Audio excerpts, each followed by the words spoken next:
It is time for Tuesdays with Tiki as we welcome in Tiki Barber. And Tiki, you've seen Zach Wilson in person now twice in the last 3 weeks. So what's your take on how he has progressed since taking over for Aaron Rodgers? Well, Jet fans should be happy because every time we see them, they win. Denver and then obviously the Jet-Giant game.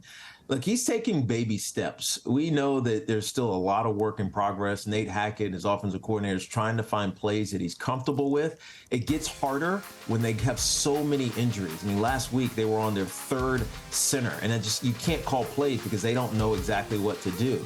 But when you watch him, you see when he goes back 3 steps and he gets the ball out quickly, he's very, very accurate and he's very on point. I think the most important takeaway is that he's not flustered under pressure. With 24 seconds left, he made 3 or 2 of the biggest plays of the season for the Jets because they were going to lose an ugly game to a backup quarterback who didn't throw the ball at all, and Tommy DeVito for the Giants.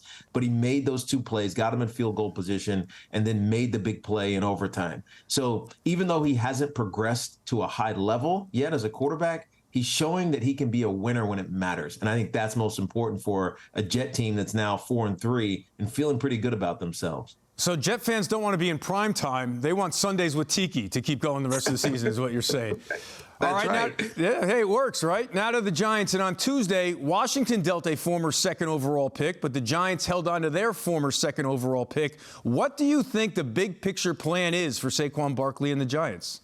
Well, I think we have to back up for a second and look at last season, Eamon. Last year, the Giants won 10 games, including that playoff game on the road against the Minnesota Vikings, and it made us accelerate potentially our expectation for what the Giants could and should be this season. But the reality is that there's still a work in progress. The roster still has to be remade a little bit, and they were ahead of schedule.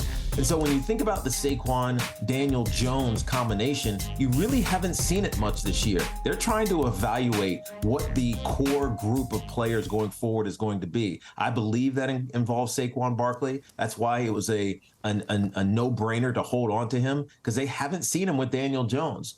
They will be back together this week out in Las Vegas, but the defense playing as great as they are, if the offensive line stabilizes or continues to, and Saquon and Daniel Jones are back to the levels that they played at last week, maybe some good things can happen for this team. They're not out of it. At least I don't think they are until they get to that 9-loss level where you're kind of eliminated from the postseason.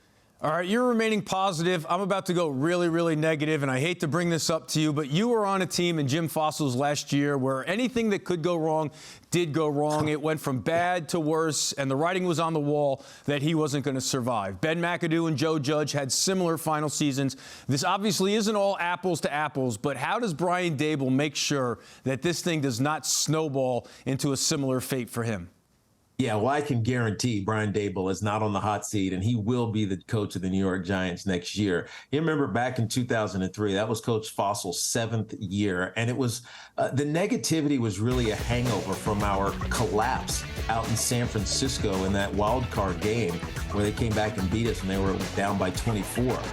We never got right. It was also the season that we lost offensive coordinator Sean Payton, and Jim had taken over the play calling. Offensively, we just struggled. We never got on point. We suffered a ton of injuries, especially in the second half of the season after stabilizing at 4-4, and it fell apart. In fact, he resigned before the season was over, and you know, it's kind of an odd place. I think Coach Daboll has this team still positive despite the lack of wins. They're going to work every day. I said this last week, and you can see that they're making progress. Look at what they've done defensively. They're averaging less than 10 points per game allowed on defense these last couple of weeks, and it feels like all they need is some luck. And that's when I mean luck, I mean health.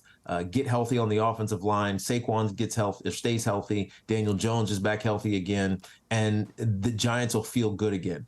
Again, I'll reiterate this. Coach Daboll, Brian Daboll, is not on the hot seat at all. He will be the coach of the Giants next year, and hopefully things start to turn quickly for this team this year. Yeah, it would be nice for Giants fans to see this team play at 100% health. And Tiki, thanks for bringing up that 49er playoff game. I guess I deserved it for bringing up Jim Fossil's last year. It's fun memories, right. not at all for Giant fans. Tiki Barber, thanks for joining us here on Honda Sports Night. Appreciate you, Eamon.